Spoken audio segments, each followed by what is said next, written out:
ಓಂ ಭುಜಂಗೇಶಾಯ ನಮಃ. ನಿತ್ಯಭಕ್ತಿ ಕಾರ್ಯಕ್ರಮಕ್ಕೆ ಸುಸ್ವಾಗತವನ್ನು ಕೋರುತ್ತಾ, ನಾವೆಲ್ಲರೂ ಕೂಡ ದೈವವನ್ನು ನಂಬಿರ್ತಕ್ಕಂಥವ್ರು, ನಂಬಿಕೆಯಿಂದ ಜೀವನ ಮಾಡ್ತಾ ಇರ್ತಕ್ಕಂಥವ್ರು. ನಮ್ಮ ಹಿಂದೂ ಸನಾತನ ಸಂಸ್ಕೃತಿಯಲ್ಲಿ, ಪರಂಪರೆಯಲ್ಲಿ ನಾವು ದೈವ ಶಕ್ತಿಯ ಒಂದು ಮೊರೆಯನ್ನು ಪಡೀತಕ್ಕಂಥವ್ರು, ಅವರ ಅನುಗ್ರಹ ಪಡೀತಕ್ಕಂಥ ಅವರೆಲ್ಲರೂ ಕೂಡ ಆಗಿರ್ತಕ್ಕಂಥದ್ದು. ನಮ್ಮ ಋಷಿಮುನಿಗಳು, ಇತಿಹಾಸ, ಪುರಾಣಗಳೆಲ್ಲವೂ ಕೂಡ ನಂಬಿಕೆಯಿಂದ ನಂಬಿಕೆಟ್ಟವರಿಲ್ಲವೋ ಅಂತಕ್ಕಂಥ ಮಾತನ್ನು ಕೂಡ ಎಲ್ಲೋ ಒಂದು ಕಡೆ ದಾಸವರೇಣ್ಯರ ಮಾತು ಕೂಡ ಇದಾಗಿರುತ್ತೆ. ಇಂದು ಪ್ರತಿದಿನವೂ ಪೂಜೆ ಮಾಡ್ತೀವಿ. ಬೆಳಗಿನ ಜಾವ, ಬ್ರಾಹ್ಮಿ ಮುಹೂರ್ತ, ಹಾಗೆಯೇ ಅಭಿಜಿನ್ ಮುಹೂರ್ತ ಇರ್ಬೋದು, ಗೋಧೋಳಿ ಮುಹೂರ್ತದಲ್ಲೂ ಕೂಡ ಪೂಜೆಗಳು ಮಾಡ್ಕೊಂಡು ಹೋಗ್ತೀವಿ. ಆದರೆ ನಮ್ಮಲ್ಲಿ ಒಂದು ಪದ್ಧತಿ ಇದೆ, ಒಂದು ಸಂಸ್ಕಾರ ಇದೆ, ಒಂದು ಎಲ್ಲೋ ಒಂದು ಕಡೆ ನಾವು ಅನುಸರಿಸ್ಕೊಂಡು ಬಂದಿರತಕ್ಕಂಥ ಅನುಭವ ಕೂಡ ಇದೆ. ಅದರಲ್ಲಿ ಏನಪ್ಪ ಅಂದರೆ, ಪ್ರತಿನಿತ್ಯವೂ ಭಗವಂತನಿಗೆ ಏನಾದರೂ ಒಂದು ನೈವೇದ್ಯ ಕೊಟ್ಟಿದ್ದೆ ಆದರೆ ಅದು ಪೂಜಾ ಫಲ ಪೂರ್ತಿ ಆಗುತ್ತೆ, ಪೂರ್ಣ ಫಲ ಸಿಗುತ್ತೆ. ಹಾಗಾಗಿ 7 ದಿನ ಇರ್ತಕ್ಕಂಥ ಈ 7 ದಿನಗಳಲ್ಲಿ ನಾವು ನಿತ್ಯವೂ ಸಹ ಯಾವುದೇ ದೇವರನ್ನ ಆರಾಧನೆ ಮಾಡ್ಕೊಳ್ಳಿ, ಅದು ದೇವಿ ಆಗಿರ್ಬೋದು ಅಥವಾ ವಿಷ್ಣು ಆಗಿರ್ಬೋದು, ಶಿವ ಆಗಿರ್ಬೋದು, ಯದ್ಭಾವಂ ತದ್ಭವತಿ, ಸರ್ವದೇವ ನಮಸ್ಕಾರ ಕೇಶವಂ ಪ್ರತಿಗಚ್ಚತಿ ಅಂತೀವಿ. ಏನಾದರೂ ಮಾಡ್ಕೊಳ್ಳಿ, ಎಲ್ಲವೂ ಭಗವಂತನಿಗೆ ಸೇರುತ್ತೆ.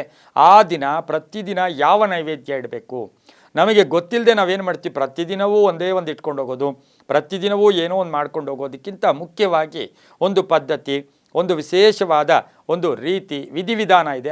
ಅದರಂತೆ ನಾವು ನಡ್ಕೊಂಡಿದ್ದೆ ಆದರೆ ತುಂಬಾ ಒಳ್ಳೆಯದಾಗುತ್ತೆ.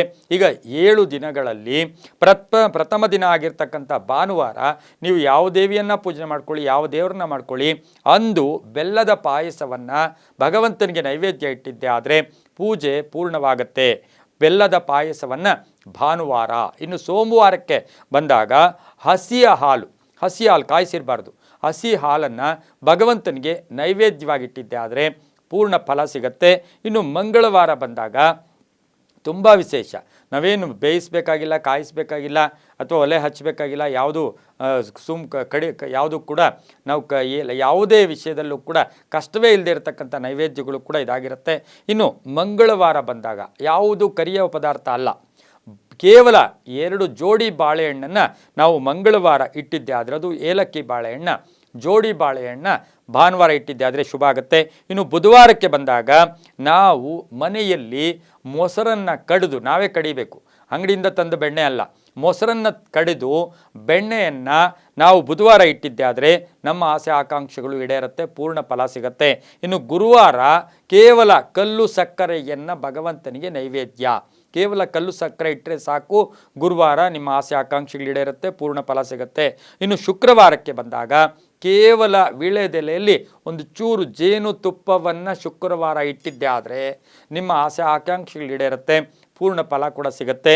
ಇನ್ನು ಕಡೆಯದಾಗಿರ್ತಕ್ಕಂಥ ಶನಿವಾರ ಶ್ರೀನಿವಾಸನ ದಿನ, ಹನುಮನ ದಿನ ಕೂಡ ಇದಾಗಿರುತ್ತೆ, ಶನಿಯ ದಿನ ಕೂಡ ಇದಾಗಿರುತ್ತೆ.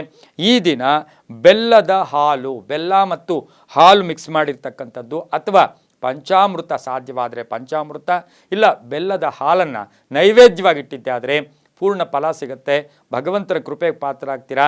ಎಲ್ಲವೂ ನಂಬಿಕೆಯ ಆಧಾರದಲ್ಲಿ ಅಂತ ಹೇಳ್ತಾ, ಸರ್ವೇ ಜನ ಸುಖಿನೋ ಭವಂತು, ಸಮಸ್ತ ಸನ್ಮಂಗಳಾನಿ ಭವಂತು.